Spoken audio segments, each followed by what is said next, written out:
Welcome to Keith and the Girl. I'm Keith Malley. I'm Chemda. Chemda, I was just reading a story. A California woman says that her fortune went down the drain when she accidentally ran a winning $26 million lottery ticket through the washing machine. You know, anytime you say I have a story here and I like our guests can see me cringe, I'm just like holding my breath. It's such a sad story. And I want to make fun of it, but all I see is myself in this. I'm like, that's me.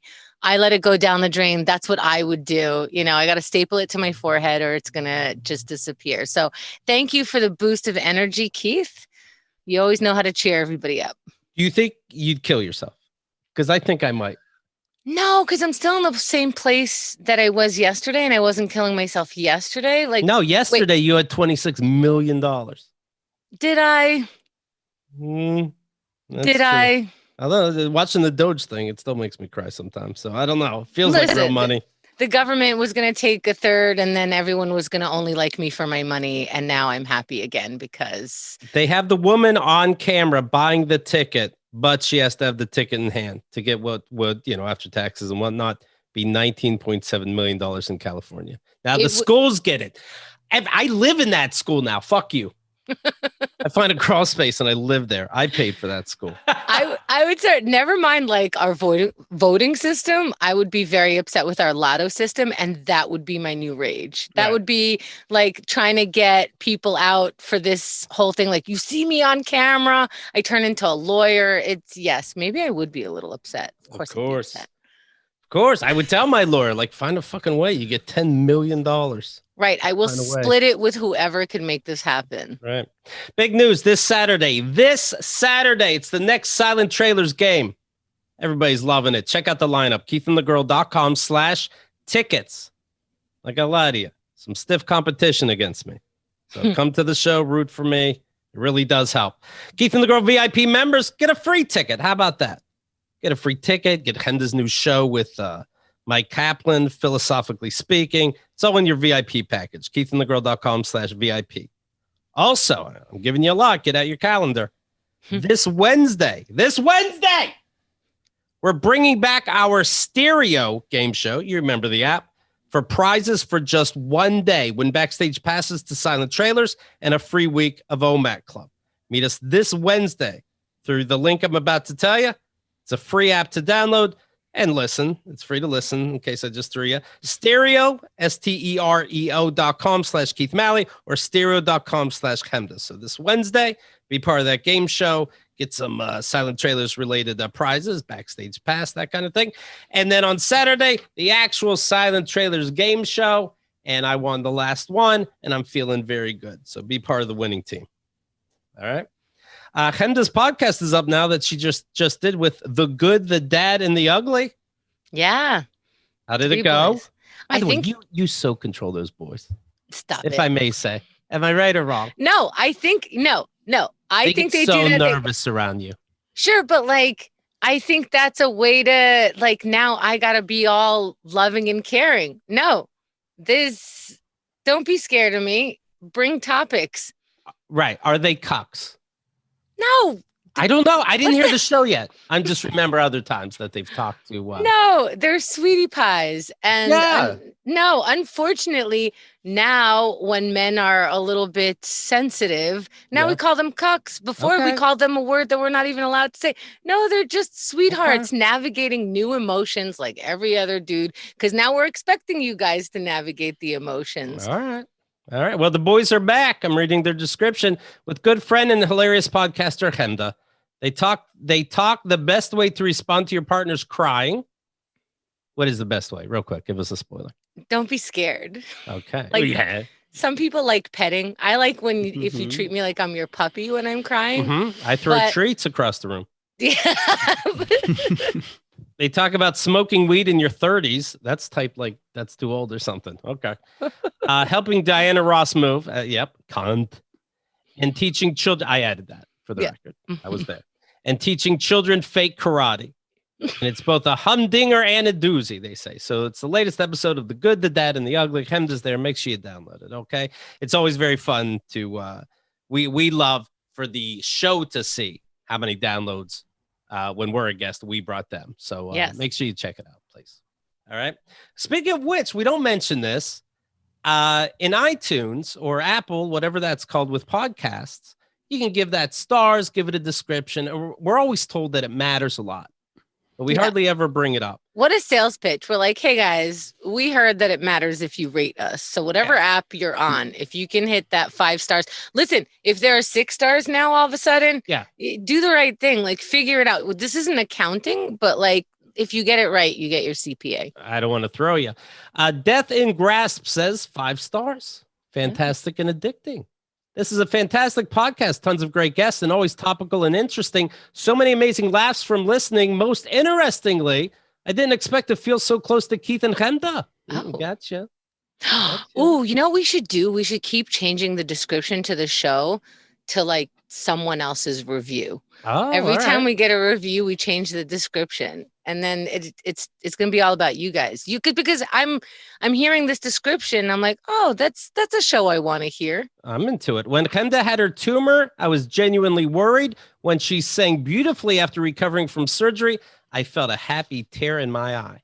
No, isn't that nice?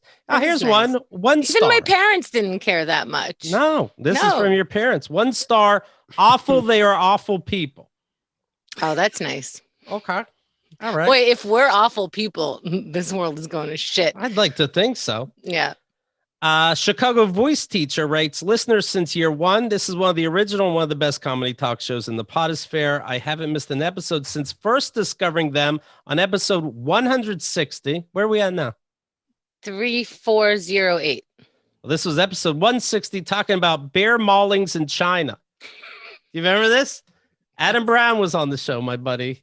And I was reading a story where some kind of scientist or half a doctor was taking bile from bears' mouths because that was medicine for humans. And this bear ate the scientist. And Adam said, well, what he didn't know is that he's medicine for the bears. That's on YouTube, 3.2 million views. Does anything make sense?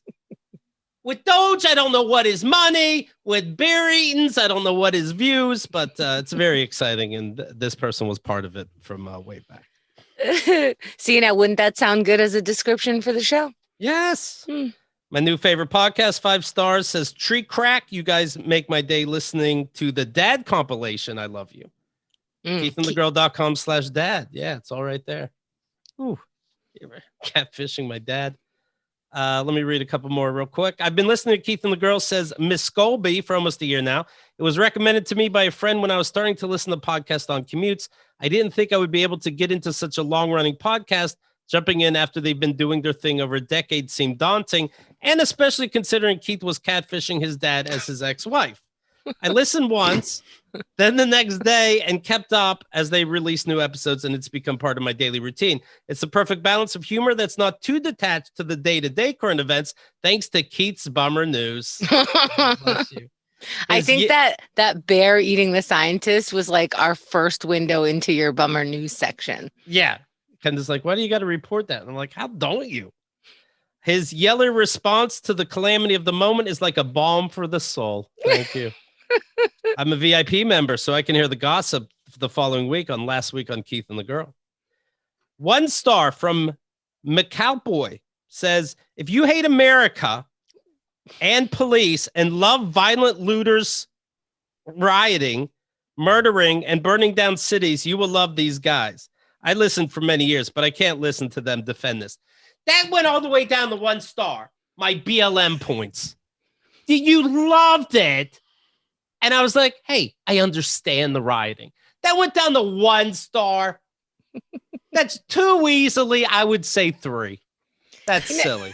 That's goddamn ridiculous. On average, we would still pass this class and get our degree. I would, I guess, little offensive. A lot offensive. Thank you. Why is it only 1 star or 5 star? It should only be 5. 1 star right here. This is from Mr. Rapiderso. Open kitchen cupboard doors is the subject. This guy, meaning me, got a divorce because his wife left the kitchen cupboard doors open. I stopped listening when I heard that. In all fairness, that's a great reason to stop listening. That's probably what his wife keeps telling him every day. And he's like, I got to get it for my podcast too now. Right. Yeah. 1 star. I love them, but you divorce somebody for leaving a door open? Honestly, that seems too much. If you divorce someone for just leaving a cabinet door open, I would listen. You, I gotta know. Hey, I found a guy where the worst thing is in his life is his wife is like perfect, but she leaves these cabinet doors open. I think he should kill her, but let's see what happens. Is this a murder mystery podcast? Or I'd like to know, like, leave out of your life what you don't want to deal with. And this guy is like, he's so into his truth. He doesn't even need the cabinet bullshit. I got to see what kind of great life he's living. Well, so give it some stars, give it reviews, because we're battling a couple 1 stars here, I see.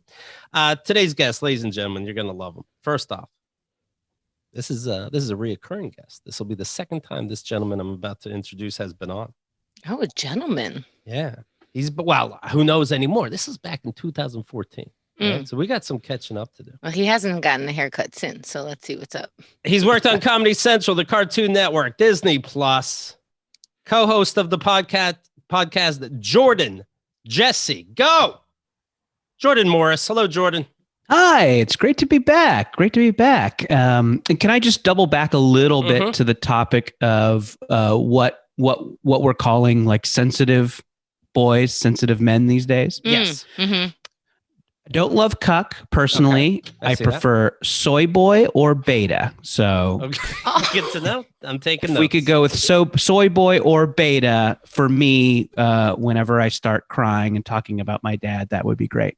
I haven't heard again from the show on that podcast yet. I'm just picturing them going, hello, Hemda saying hi, and them going, oh God, I'm sorry, don't hurt me. That's what I'm picturing. But again, I didn't hear the show. I apologize for my maleness. They seem very scared, Hemda. I was fake They've complaining said about. Of course they are. I was fake complaining about. My girlfriend says, "Hey, can you get carrots and celery? We live separately," and I buy them, and of course I'm stuck with them and all this stuff. And then our guest from that show says, Casey James Slango goes, "I love my wife. She's beautiful." Like, what? Who? What? Who? What are you scared? What? Okay, but I will tell you their response to their mates or people in general crying. Right. Much better than what I grew up with. They're not scared of tears. I think a lot of people are. It just sort of like next levels the conversation for no reason. They're totally cool with it and they know how to deal with it. So it's a lot more than I could say for a lot of guys 40 and up. All right. Yeah, and I think if you really want to like jack up the intimacy, you lick them from the face. You lick the face clean of tears, and then boom, intimacy, instant intimacy. I did say I like it like a puppy, so that there you go, puppy style. Yeah, puppy style. I like it. The show that Jordan was on was episode 2077, way back when. And I reheard it, and it's very fun. You're a very fun person, Jordan.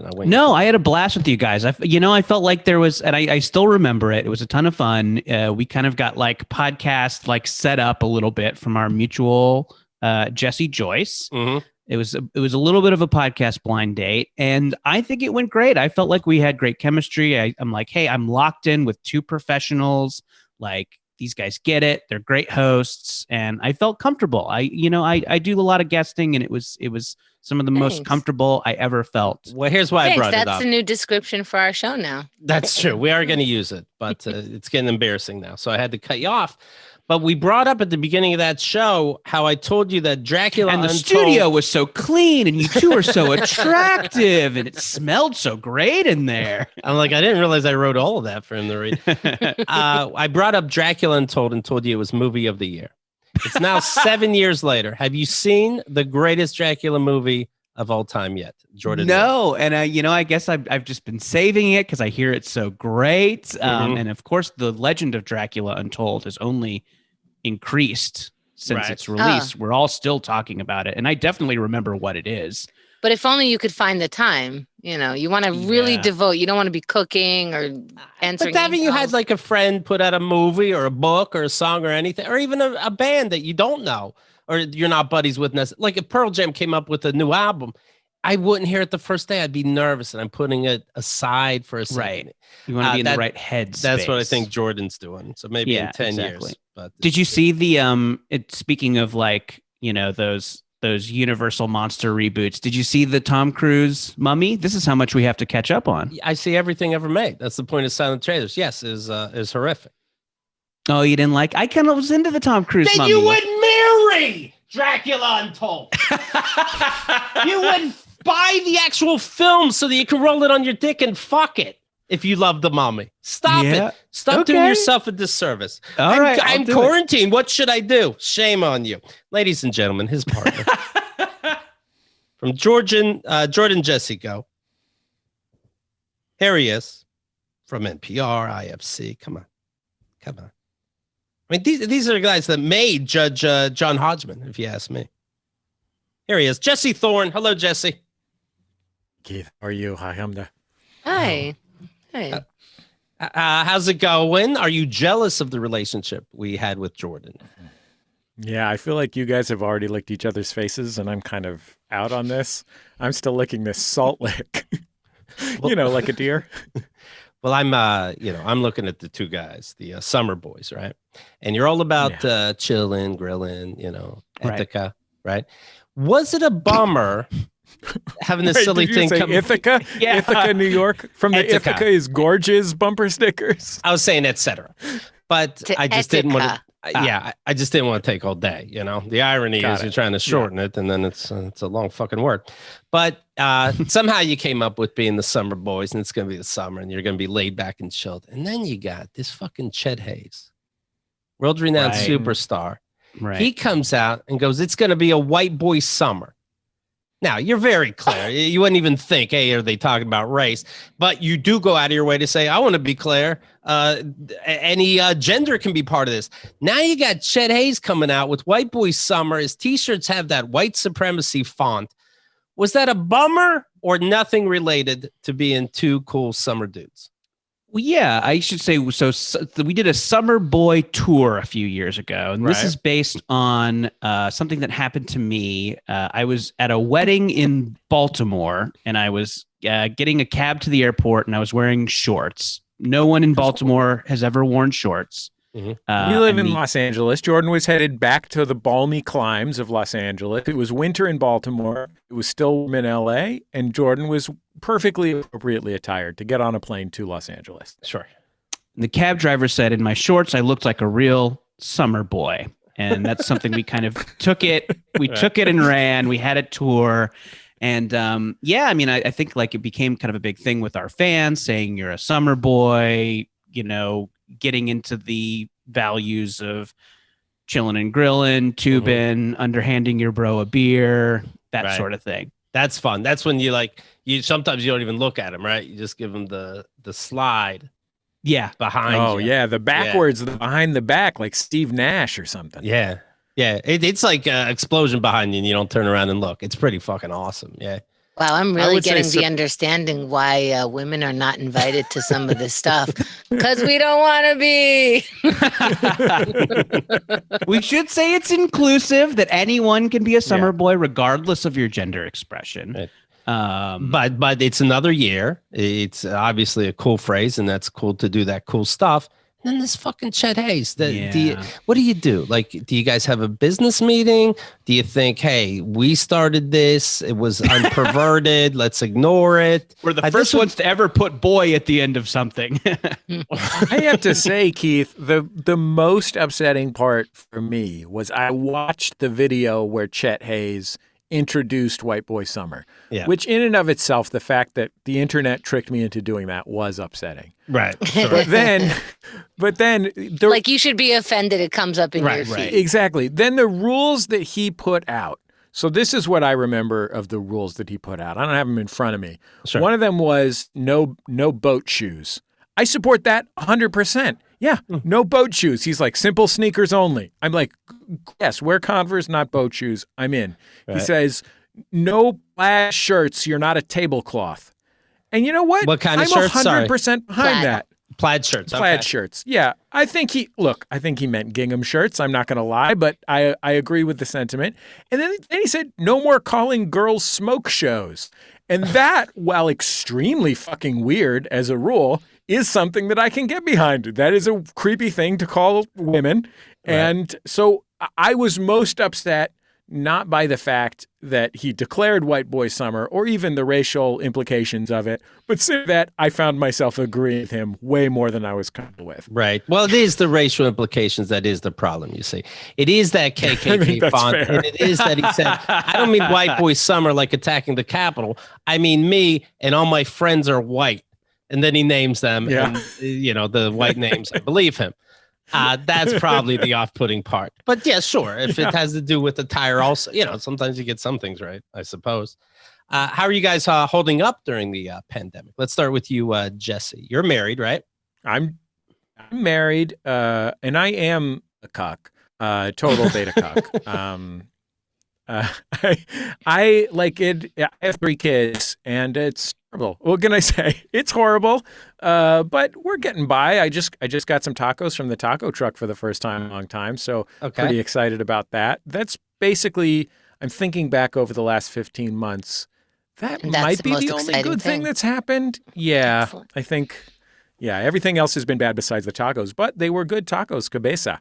Was there tension but in the relationship because you're stuck with each other or not? You guys No, my wife and I have been together since we were 17 years old. All the tension has drained out. It's basically just 2 people holding hands all the time in my house. All right. And how old are you now as a point of reference? I'm 40 years old, just turned 40. Oh, happy birthday. Thank you. Holy shit, 23 years. Yeah, 23 years. You haven't done anything else for 23 years, have you? You haven't been an adult? not to speak of. I went to a couple concerts. For 23 years? Boy, yeah, I watched The Wire at one point, but I think that's about it in the last 23 years. And then let's go to Jordan. How much do you weigh? I am. I actually just had a doctor's appointment. I'm down to 180, which is nice for me. I actually kind of went on a little like weight loss journey during the quarantine, right before March of last year. I had a doctor's appointment, and the doctor's like, maybe lose some weight. Like you've been gaining a little weight. I would like to be very clear that I was just being silly because I asked Jesse his age. Just so you know. But anyway, you've been more disciplined during the I have, lockdown? I started like kind of running and like swimming kind of seriously and like watching what I ate and stuff. And obviously like no shade to people who didn't want to watch what they ate during quarantine. Right. I fucking get it. Sometimes box cake from Kroger makes you feel better. I get it. It's pretty rude to lose weight this last year, right? Like you have to have like a like, by the way, I am BLM. I'm all into that. Please don't hurt Chinese people for no reason. And if you gained weight, I am completely cool. These are my 3 platforms. I can get behind all of those. Yeah. I like him this summer. Yeah, I like these rules. Yeah. I have to say, Jordan, I understand any reaction to the most terrifying sound a doctor can make, which is, anytime a doctor has their finger in the collar of their shirt and are pulling it out to let the steam escape, that's bad news. Did you hear the news that the news should have got out sooner, but coronavirus can linger in your dick and make you impotent. And people that had the virus and felt like it left, some people still have a loss of hearing, this kind of thing, coughs. They're still having broken dick problems. Now, if free donuts didn't get you to get this vaccine, bet your broken cock will get the vaccine. Yeah, and this is a study that I was reading. Not only does coronavirus, hurt your dick functionality, but the vaccine makes your balls extra sensitive. Yeah. So you just get these sensitive little balls, and even the lightest feather touch will be an explosion of pleasure throughout your body. Moderna obviously makes it a little more sensitive. Pfizer does a pretty good job, and Johnson & Johnson basically just blasts your taint. So that's kind of what the study is. Really good. I heard the one they have in Europe, AstraZeneca, I heard that one stimulates your prostate. Right. Is that true? That it milks your prostate? I don't go to those mobile places, Okay, fair enough. Got to be a set building for me. Right.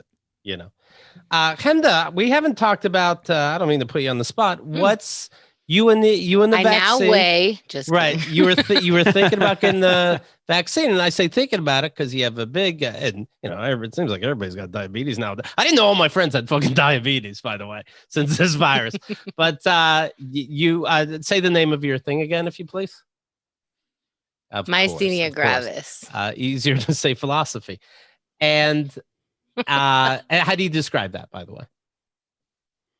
It's an immune system that attacks my muscles. An immune disorder, yeah. Some people can't walk. Some people can't use their arms. I've had some of that arm stuff, but for the most part, I'm fine. There's the droopy eye. Classic. I had that one time, but it goes back. Anyway, it's attacking. So what's the latest with the vaccine? I talked to the neurologist, and at first they were like iffy about it. Now they're saying it's okay. Nobody's died of taking it. So I also have like a frozen diaphragm. So if I have trouble breathing, I have like all the trouble breathing. And so I'm just trying to make sense before I take the vaccine. So first they were saying no. Now they're saying they told you not okay. to get the vaccine at first? At first they were iffy about people with immune compromises, especially this one. They can't say anything. All they could say is we don't have enough information. So that's what they're saying. The CDC says it. The doctor says it. They don't have information, so they can't guarantee me anything. Now they're seeing that nobody's dying, so they're like, get it. But we don't have enough information to say that after you get it, now, what are you thinking about doing? Because regardless, Hemda is the safest person I know. And it's not rhetoric. She is in her house, locked down. She goes out for bike rides, but she's not taking that mask off anytime soon, right? Got to lock down all those sexy diseases. So what are you thinking about doing? I'm thinking of getting it because it's not killing anyone, but still staying inside and quarantined. What I'm doing, and I don't know if this is weird or not, every day I check how many people died in New York of COVID. And when it gets to 0, I feel like then, I'll get it, but maybe I won't die. Hemda, you still wiping those groceries? No, I didn't do that. But only because I'm a dirtball, and it's like, you know what? If I die of not wiping my those are the real OGs. Far. The people out there still wiping the groceries. Yeah, my hat's off to you. Yeah. You know what? I never even did that in the beginning, though. I'm very careful, especially compared to people I talk to. But I didn't do the groceries. I'm like, then we're all dead. If it's Amazon, then we're dead. Sure. Well, I did weird math, like, okay, the pasta's inside the box, so nobody touched it. I'm throwing out the box and then washing my hands. So, well, Ricky Schroder's, he's a detective. He's saying it's all bullshit. You know that, right? He's not a licensed detective, Keith. I don't know. I think he's a multiple season detective for what that's worth. He's seasoned. Possible. Yeah. How about that fucking Costco employee he was yelling at? Huh? What a sweet, science teacher of a man. Yeah. Just standing there explaining in the most calm, reasonable way to fucking Rick Schroder, who, by the way, Blue Lives Matter hat on in that video. I think that's that maybe not being remarked upon enough, is that he's wearing the fucking Blue Lives Matter hat. Anyway, it's appropriating that black and white hat that's supposed to make you think about the black and white flag that's supposed to make you think about Black lives, and then it has one blue stripe. Right. They take it and give it like a middle finger. So he's wearing that hat. He's yelling at at some kind of manager. Do you have the audio for that or no? I'll reenact it. Oh, right. Hey, maybe you didn't hear the news. And the guy's like, I did. Thank you for asking. Some places require masks, and we require masks here at Costco. That's bullshit, and your overlords are controlling you. Thank you very much. And if you need a refund for anything, we'll get it. Then he puts the camera on himself. That makes it worse, because that's when you know, like, oh, you're going to show the world you're definitely right. And it's like, well, I say everybody don't shop at Costco anymore. I'm here without a mask. Fuck them. I'll never work again. Who gives a shit? I turned into a weirdo somehow. Yeah. Yeah. So he's saying he's never going to shop at Costco. And we're all going, fuck, you have to shop at Costco. So we're like forever going to have to look for a bargain. Right. Yeah, you have Holy child Thorn. star money. Why do you need a flat of stag chili? Wow, I you're buying learned- 124 silver spoons? The irony. He was a millionaire kid, right? Yeah. Yeah. So, okay, that's A. That's just depressing to start with. Right. And number 2 is, let's say you're right. And this is a huge injustice. Is this the guy that's fixing it, or is this the guy that's trying not to lose his Right. job? You're doing whatever's Like- safe. It's safe to yell at this guy, so you picked him. Yeah. But I have That a guy's- question. Chemda, do you not feel when you, I don't know if you're a Costco member, not to brag, but I am. Do you feel, how do you feel when you shop at Costco? Do you feel like you're going there to get a bargain? Because when I shop at Costco, I go like quarterly, having that full cart full of Costco stuff as like a poor kid from the city makes me feel like a king. Like I feel like when I'm at Costco, I feel the richest of any time in my life. I fully get that. Here's how I break the Costco system. Are you ready for this life hack? I am not a Costco member. I don't have a car. It's like a little too inconvenient to be such a, master of your own.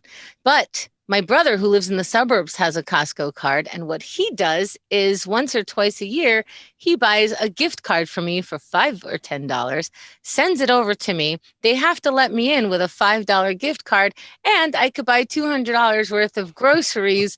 What? And that's still okay. That's right. No shit. That's fucking right. brilliant. I am Yes. doing that, and I'm going just for the hot dogs. I am going to use that $5 card and just get 9 hot dogs and 9 sodas.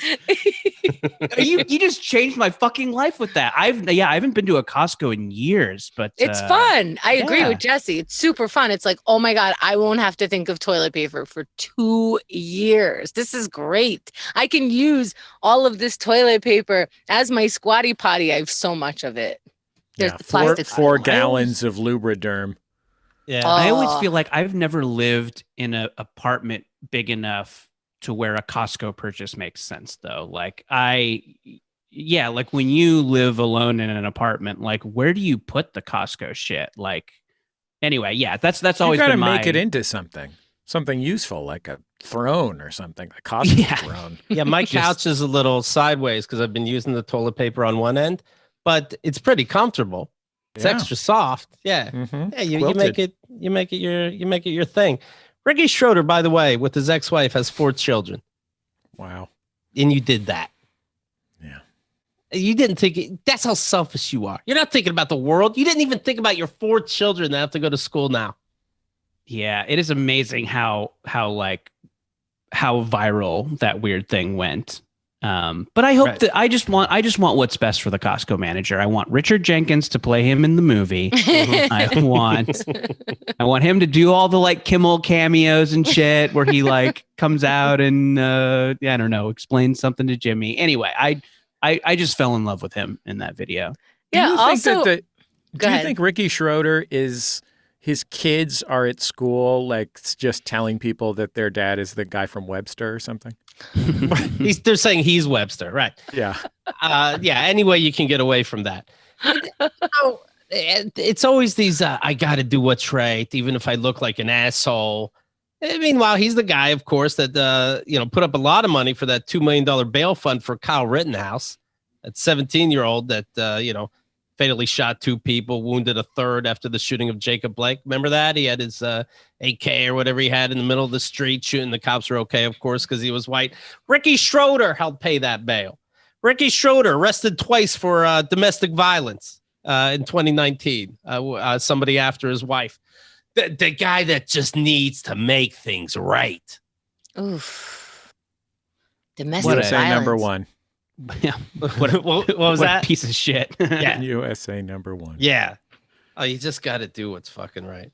Also, by the way, every time somebody says Ricky Schroder, I think we're being insulting and calling him by one of his character names, but that's his real name, isn't it? Yes.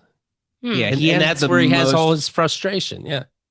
He has the most child actor name. Like, Yeah. And it's a name that sounds like it needs Lil spelled Lil before it. Should the news say that? Little Ricky Schroder. Little Ricky Schroder got a little cranky at the Costco. Let's take a look. He needed his snack. He didn't have his fruit snack, so he got a little cranky at the Costco and needed a nap. Little Ricky. You cranky, bud? I don't know any of the news guys' names nowadays, but it's like Dan Rather saying that. Yeah. Let's take a look at little Ricky. Anderson Cooper. Wolf Blitzer. In this situation. Little Ricky Schroder. Needed to make boom boom in his die. We hope we check on his diaper soon. In Israeli news. Like, take it serious. Do these Israelis need a falafel? They seem hungry. Why do they keep doing this? Everybody's blood sugar is just low. You know, that's the problem. Do you, not to put you on the spot, Chemda, and I feel rude even saying this now, but you're from Israel. Mm-hmm. What the fuck is going on? 2 sentences. I swear please. I didn't do it. I swear. I went back to Israel to get out of the army specifically because we all have to go. But wow, I don't know. Like my brothers are bringing it up. People are bringing. I get like my name is Chemda, so I should know who's right, you know. But Right. And then I'm seeing things flag. Like somebody said something like, you know, hey, like we're aiming for some kind of like peaceful message, like, you know, our neighbors deserve it too. And somebody else was like, they couldn't even say their names. They said neighbors. And I'm like, oh my God, like, I think it's a lot for them to call them neighbors. I thought like, wow, they're using neighbor. They're so sweet. Right. Because That acknowledges they exist. That's a start. that's what I saw, but I understand how it sounds. I am not here to be like one side is complete. I did grow up thinking one side is right, of course. Like I grew up thinking Muslims were terrorists and thinking like actually not acknowledging Palestine. I didn't really even know where it wasn't a place. It was a thing that somebody's trying to take from us, like that. And it's also an easy thing to believe too, that, and I don't know, I really don't know, but well, it's just another group after us. We had to run around the whole fucking world and we finally got a house. Get the fuck out. That's basically what yeshiva was. It's like every year we learned about a new group of people who enslaved us, hated us, wanted us out, wants to take our land, wants to say that our God is wrong, like all this stuff. And it's, you know, I'm trying to get the information with an open mind now. And at first it was, when I was way younger, it was difficult because I'm like, what the hell? They're always attacking our land. You know, I grew up here. They're always attacking our land. And it's obvious. You can find them attacking our land always. It took me a long time to be like, we're also attacking their land. What happened before that? And if you say like, who did Israel belong to before Israel? It was Palestine. And who did it belong to before that? And if you go back and back, this has been going on forever. And to attack each other with missiles for days and still not call it war. And for me to say, like, we just started talking, me and Xerxes, my boyfriend, we just started talking about like, hey, would you want to go to Israel just to see, like, I talk about the chocolate milk in a bag, the ices, the shawarma, the falafel, Their defense Dead missiles. Sea. Yeah, the Dead You Sea. see their I'm going to put a picture up. You see those defense missiles magical. Again, not to pick a side, 'cause I don't know what the fuck is going on, but you see these rockets coming from the Palestine area, Hamas, and then you see the defense missiles coming up, you know, all squiggling around. It's fucking amazing. Hamas has missed, which is, so they're both bombing each other, but Israel did kill 25 or 30 people at this point. But that's because Hamas, when they send theirs, Israel does have a defense system. Hamas either didn't make it with their rockets over, or they got intercepted because that's how good Israel is. And so some people are saying, well, the Israelis are killing more than the Palestinians, so shouldn't we be on the Palestinian side? Or it's, hey, when somebody attacks you, are you supposed to attack at their level because you have such a strong army? Are you sort of outpowering them, and maybe that's the reason you should take it easy? I don't know, because also part of this is there's a God in heaven that we can't see, that we can't refute, that we can't argue with, who's telling both sides that this is your land. So it's like, how am I supposed to argue that? I don't know. And I love arguing. So and we talked about your intensity when Jordan was on in 2014. uh, yeah, I really don't know. I remember asking your brother, and he's opinionated. So I'm like, he'll give me an answer in 3 sentences. I'm like, who's more right? And he goes, that's the question, isn't it? Who's more right? And I go, I'm out. I thought you would just give me the fucking answer. Same thing happened with Jordan and his doctor. Right. Yeah. I know this is a super serious topic, but I couldn't help but hear the little detail that they have different ices over there. Are they better? Why isn't the media telling us about this? Yeah. You know how there's always I fights? see erasure. You know how 7-Eleven always has fights here in America? Now picture the whole country's was about ices. No, sure. As I was saying it, I heard myself. And here's the thing. That's part of how I've been trying to convince Xerxes to go with me. I'm just like, and we're going to, show, because he's learning, he likes watching food shows and people going around and just kind of going, here's the food, here's where it comes from, here's what it tastes like. And I'm like, no one's showing that you can go to the local bodega and buy chocolate milk in a bag. We're going to start this channel and people will know. Like, would you know if you go to another country to go to the bodega and get the chocolate milk in a bag and like how to eat it and why, like, and then would you know? Is this like a jaywalking type bit that you're imagining? You go up to people on the street, hold a microphone in their face and say, did you know Israel has chocolate milk in a bag? Give him a bag. That'd be right. Jay Leno hands a bag of milk and goes, show me how you drink that. Figure it out. Well, you knew the answer, Jay Leno. They have milk bags. They have milk bags in Canada. Just our neighbors to the north have milk bags. What is the story with milk bags? Jesse, start your own channel about Canada. I'm talking about chocolate milk in a bag. Yeah, why don't you marry Canada if you love it so much? Mwah, mwah, mwah, mwah. Yeah. He's like, but Canada and Seattle get along. It's like, Jesse, really? Is now the fucking time? Please excuse me. I'm licking Canada's tears. Do you talk? Well, you don't talk to your parents, Hemda. Do your siblings? Do they have a point of view about this, or you don't know? Well, my parents are going to have the point of view of Israelis. Sure. They're missiles above their fucking house. So yeah, that does make you skew. It's a little bit, That's Right. Which side are you going to take? Like, us. Are planes cheap now? Plane rides or what? Yeah, they are. Yeah, but like, I don't know. That could be pandemic related also. Okay. Yeah. What does it? Do you hesitate? Like, let's say this lasts what, another week? Right. Will you then go back, That's the thing. or do you got to check the news and see how many are dying, and then when it gets to Right. zero? Yeah, I'm afraid of the pandemic. Look what's happening in the country. Well, that's another thing. I was like, okay, Xerxes, this is happening right now, and it does happen, and I can't predict it. And all my life going back to visit Israel, it said if you see something, say something in Hebrew. I learned that in Hebrew before the English version. And buses were exploding, pizza places, whatever. So my whole thing was, let's go when it's a holiday, either a Jewish holiday or a Muslim holiday, because they cease fire. Then I find out that this last one, Israelis attacked a mosque during Ramadan. And I'm like, okay. I don't know what to do anymore. They're not even respecting each other's holidays, which is huge because you're so vulnerable at that time. I saw on Twitter the Israeli Defense League put out that it's said, hey, here's something not being reported. It's important to know that when we kill these buildings, we know the bad guys are in them, and people are making it sound like we're shooting down a media building or we're shooting down a mosque, but they deliberately took that building to try to trick us, and we know it. Do we think they're telling the truth? About where they're shooting? Yeah, like that. People are complaining, oh, this place has Al Jazeera and whatnot. These news organizations, they're trying to stop they're trying to blow up the media. That's evil to start shooting at the journalists. But they're saying, no, that's where the bad guys go now. They're smart enough to do that. It could be. That's the thing. Who are we trusting? Fox News, CNN? Who's watching our news? Are they watching MSNBC? I don't know Twitter. I don't know Hamas's Twitter. This is Israeli Defense League. They're pretty good at it.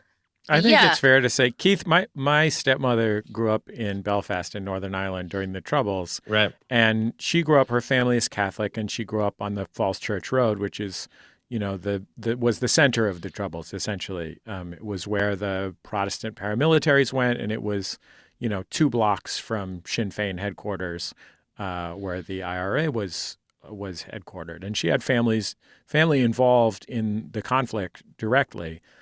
And like, if I learned anything from talking to my stepmother about being assaulted by police officers, having siblings in jail, all of these things, it's that no one is right. They are all wrong.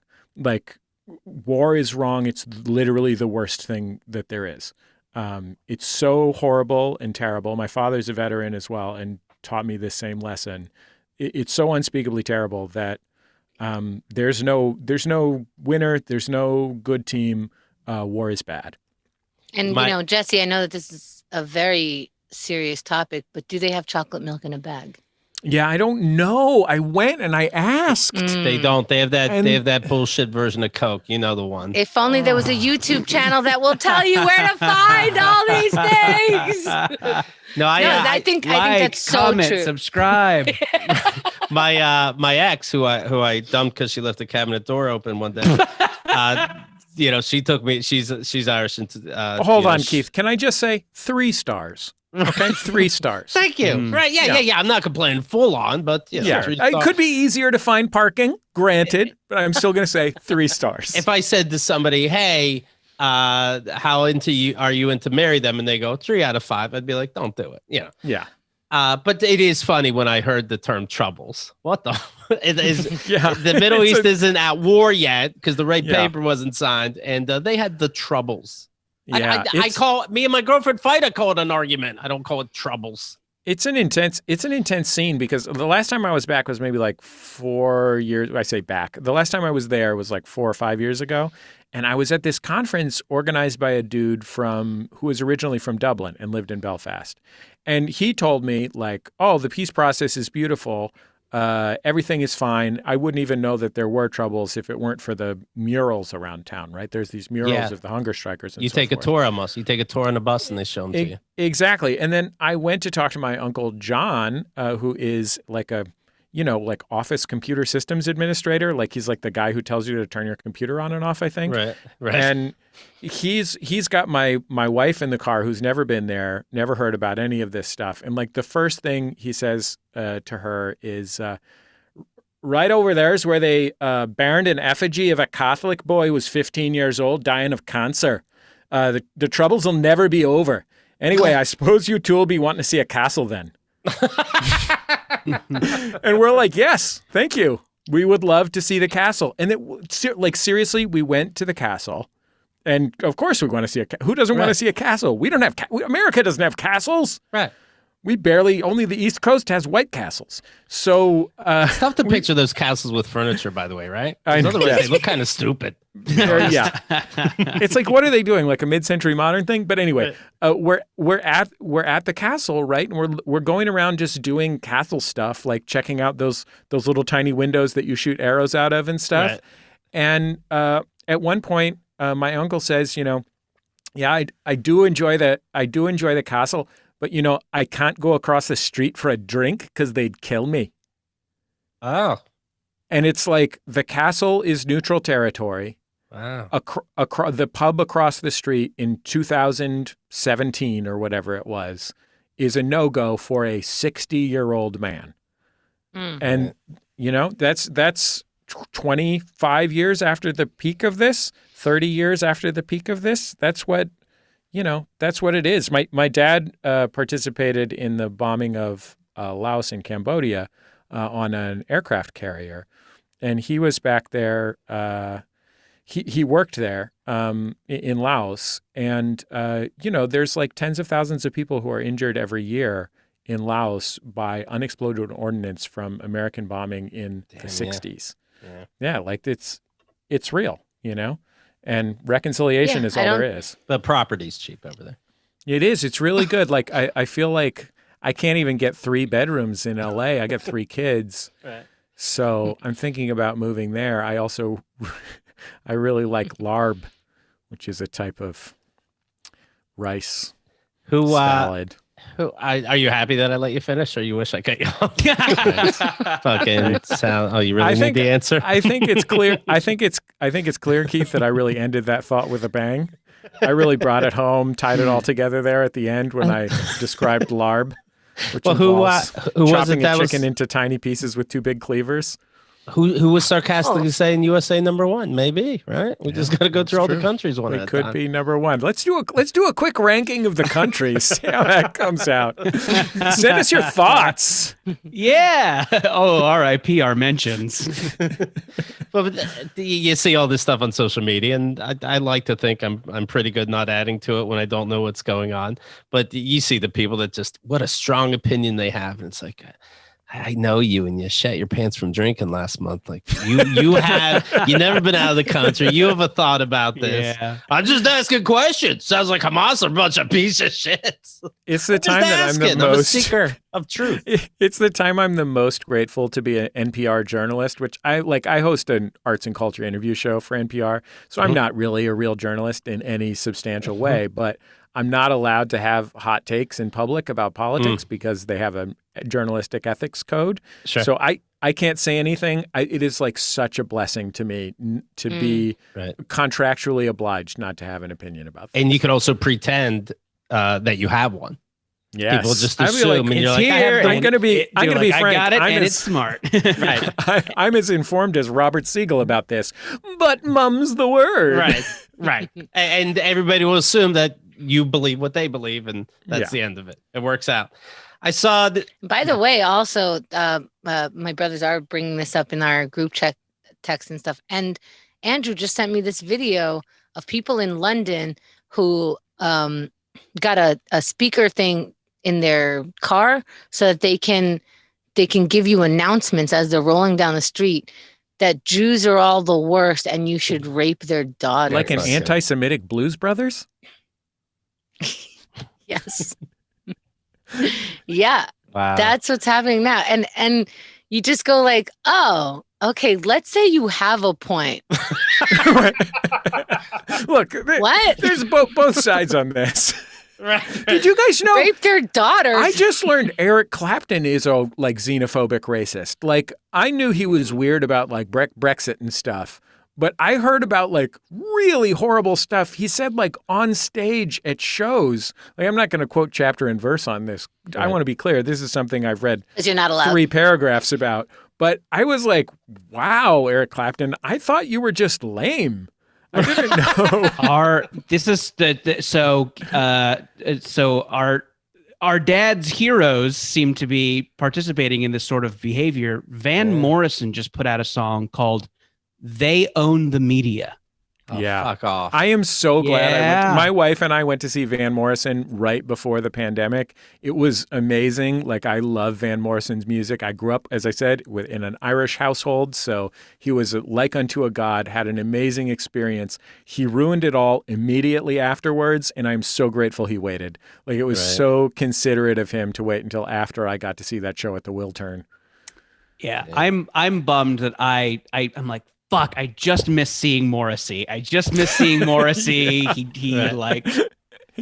maybe he's been bad for a while, but I have not known about it. So I'm like, well, fuck, thanks for fucking that up. Anyway. How about instead of like a farewell tour, you say, next summer, I'm going to announce all my political thoughts. So catch me now live. Fine. I'm not quitting my music. I'm just going to have thoughts in about 7 months.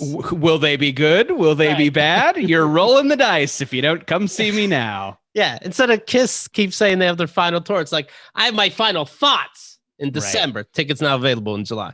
Of the pre-cancel tour. Right, the pre-cancel tour.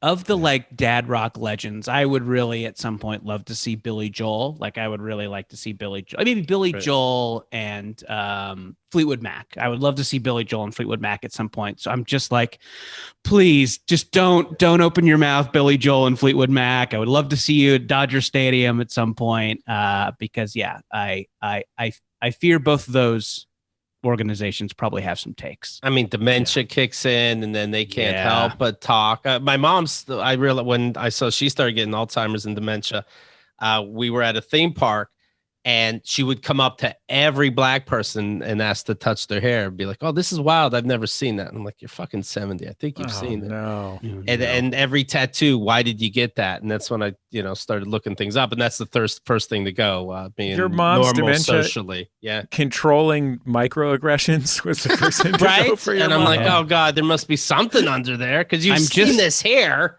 I'm just so glad a couple years ago I saw Keith's mom at the Will Turn. Right? Before And she a went off beautiful the voice. deep end. Right. But She it's like, sounded great. She Right. had the old band, the old backing band from her first couple albums. so now we're trying to get on the swings and she's telling you, why's your hair so tight? My grandmother Relax. very famously in my family asked my mom's good friend who was black whether he was a basketball player with no other evidence other than, and he said, "No, ma'am, I'm a painter." Do you paint boy. basketballs? Yeah, he I'm going to does, give you yeah. more chances. Yeah. You're not making me look make stupid. let's make this right. Right. Oh no. And then people would come up to me. I was raised Jewish. Now I'm an entertainer. Oy vey. I should take up basketball to just ruin everybody. There's a restaurateur named Keith McNally, and I've seen him in the papers a couple times. Oh, right, So This is he's Rand's brother. He's right. He's one guy did maps, one guy did food. Keith has served up another heated Instagram, this article says, controversy by posting a pic of Ghislaine Maxwell. She was the buddy of Jeffrey Epstein, who was fucking all these kids. She was probably part of it. Obviously. She's definitely part of it. Yeah, of course. Paired to defend her. He wrote, this Keith McNally, again, he's a chef. Let's not rush to judgment. Maxwell is currently innocent. She must be given a fair trial. Due process is the core democracy. By the way, definitely all the carrots are cut up, right? Okay. All right. Maxwell is behind bars awaiting trial after being charged with sex trafficking underage girls for billionaire Jeffrey Epstein. They don't rate this person's name, but a Food Network champion, a regular person, called McNally's post, quote, disgusting and disrespectful. And McNally shot back, quote, I will wholeheartedly agree with you if she's found guilty after a fair trial. By the way, do you have any firsthand knowledge of Maxwell's guilt? If so, please tell me right here on Instagram. Who's asking this chef this question? No one asked you. What was the question? Let's say Nothing. you have to say. And he's like, why do we have to say? Yeah. You don't. Quiet. Bon Appetit magazine did a survey of popular chefs. What do you think about Ghislaine Maxwell's, the case against Ghislaine Maxwell? Bon Appetit magazine, summer edition. Yeah, it's like Grilled it's such watermelon and Ghislaine. I think Four things that'll shock you. Yeah. it's like social media has broken our brain in a variety of different ways. Just so many ways. It's smushed our brains and stepped on them with soccer cleats. And one of the worst ways it has made everyone think that they have to have a take. They just have to say something about everything. I mean, I'm a man who loves staying neutral so much. It's one of my greatest pleasures to say it's a complicated issue that I don't think I have any right to comment on. But Jordan is comedy the fact Switzerland. Just hanging out, playing with my knives, doing dairy stuff. Doing dairy stuff. Yeah, but it is wild that because here in LA, there's just a bad bar in Burbank called Tin Horn Flats. Tin Horn Flats. They have cowboy doors, and they were just saying QAnon shit on their Instagram. It's this is a place you go for nickel wings, Right. Yeah, and that happened to my favorite bagel store in the world. But I do Judge John Hodgman with John Hodgman. He lives in Park Slope, Brooklyn, and I'm not going to out where he lives, but let's say within a 3-block radius of his house is a bagel place called the Bagel Hole. Okay. And this is a tremendous bagel place. Los Angeles bagel scene, very weak. Bagel Hole, as good as it gets. And it is such a pleasure to go stay. John has a studio across the street from his house that's his office. So when I visit New York, I stay on a fold-out bed in that studio. In the morning, I'm bleary-eyed. I wander down to the Bagel Hole, have myself a delicious bagel. They got a nice salt bagel there. I love a salt bagel. Get a nice schmear on there. Wonderful experience. And they went like full QAnon on their social media. It's like, this is a bagel store. Like, where's the connection? That's what I want to know. Also, don't ruin these bagels for me. This is about me and my bagels. What are they saying? Like they went like full Trump QAnon on social media, like irrespective of the bagel content. Like, I think it was alternating regular bagel content and QAnon content. We put links in our salmon spread and yeah, exactly. Chive cream cheese is back. Yeah. Also, where we go one, we go all. Yeah. God damn it. When McNally was asked, does he think Maxwell's not guilty? He said, no, I think she's guilty of this vile crime. But I refuse to join the frenzied masses that are dead certain she's guilty. Like everybody in the Western world, she deserves due process. So Okay, you agree? so this is You had to push it. this is the thing. This is the don't thing have about an opinion, Jesse. deserves due process. Everyone deserves due process from the state. Before you get incarcerated, before you get punished by the state, you deserve to have a jury of your peers and all that shit. But if it's obvious you did it, I'm allowed to think you did it. That's not a punishment. That's me being able to tell that you did it because whatever circumstances, right? Like now this is something that I will get at mentions about. But when Kobe Bryant passed away tragically, there was a lot of talk about his rape trial. And most of the talk from Lakers fans was about the fact that he was not found guilty. Now, to close the civil trial and drop the charges, the accuser agreed to drop the charges. He read a statement in court that apologized. For a settlement, to be clear, for a settlement. Exactly, yeah. And there's so many NDAs around it, but he read publicly in court a statement that said he felt that he now understood that she did not believe it was a consensual sexual act. And people are like, well, he didn't get found guilty. It's like, yeah, well, his lawyers were ruining a woman's life to the point where she just said, I got to get out of here. And I just want him to read a statement in court that admits he's a rapist. And that is where the guilty until, that's where it all falls apart. Like it's her, she needs to have the choice whether to press charges or not. And I'm glad that she was able to have a life thereafter in the face of what was, I'm sure, a horrible trauma for her. But like the fact that he wasn't found guilty doesn't mean that he didn't do anything. And it's weird, all the, well, what ifs and not necessarily guilty and this, it's like, motherfucker, if I lived with you, could I just walk all over you? Are your kids just lying straight to your face? Like, but the smoke could have come from the window, Dad, inside. Like, no, it couldn't have. Like, Dad, remember on social media, you're real fucking dumb about Ghislaine? Yeah. Well, I mean, there's a chance. I don't think that I stole my brother's toy beyond a reasonable doubt. Right. That's just Facebook bullshit. But in the house, we don't play that dumb shit. Stop it. All right. Well, that's the bottom of that. We solved everything. You want to download the podcast. You want to subscribe to it, by the way. You're there anyway. It's free. It's Jordan Jesse Go. It's very funny. I mean, we told you all the problems in this world that they take your mind off it. You have a good There's time. no content on it. That's our promise. No content. It's the old zero content. Our podcast was the Costco section of this podcast, just stretched out into 90 minutes. So long. You have to listen to our podcast on double speed just to understand what we're saying because we are stretching so much. You relax. That's all. And that's good. We need that now more than ever, you know? Mm-hmm. Jordan Morris.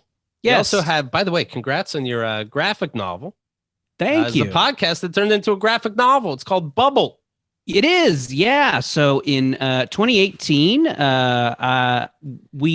Jesse and I made a podcast for Max Fun called Bubble. It was a narrative show, a kind of a satirical sci-fi comedy about a near future where everybody kind of lives in these bubble cities, and they have to participate in this kind of life or death version of the gig economy to survive. What? You predicted the pandemic and Dogecoin? Would be Yeah. Yeah, exactly. And here's the weird part. In the podcast, Elon Musk hosts SNL. And Wow. we're like, Yeah. that doesn't happen. You're the new Simpsons. Yeah. There is a bunch of like weird bubble predictions that kind of sort of came true. So it's not It's much quite more- as funny as it was back then. I will say, Keith, I am not involved. I have no profit involvement in the book. If the book sells 20 million copies, I don't get any extra money. I have seen the PDF of the book. If people out there are fans of comics and fans of comedy, this is one of the funniest comics you will ever get the chance to read, and it's also got cool fights in it. So it is absolutely a joy. Bubble, pre-order it. It's worth your $17 or whatever it is that it costs. Now, the 20 million copies. Yeah. Jordan doesn't owe you a steak dinner, maybe. Yeah, I think. Well, there's Nothing. no question, Keith. My influence will sell 20 million copies. There's no doubt about it. And Jesse, Actually, I'll shout out to I co-wrote the script for the comic with a great comedy writer named Sarah Morgan, and a great comics writer Tony Cliff does the art. He does the Delilah Dirk series. Jesse mentioned awesome fight scenes. He's totally responsible for that. And Natalie Reese did the colors. She does the Dungeon Critters series. So that's kind of the team. It's a bunch of cool folks and some comics professionals. And yeah, it was a goddamn dream come true. You could pre-order it. Comes out July 13th. and that's a lot of people. So you know what? Forget the steak dinner, Jesse. I didn't know so many fucking people were. Yeah. You know what I mean? I know. And Jesse Thorn, speaking of NPR, the show is called Bullseye.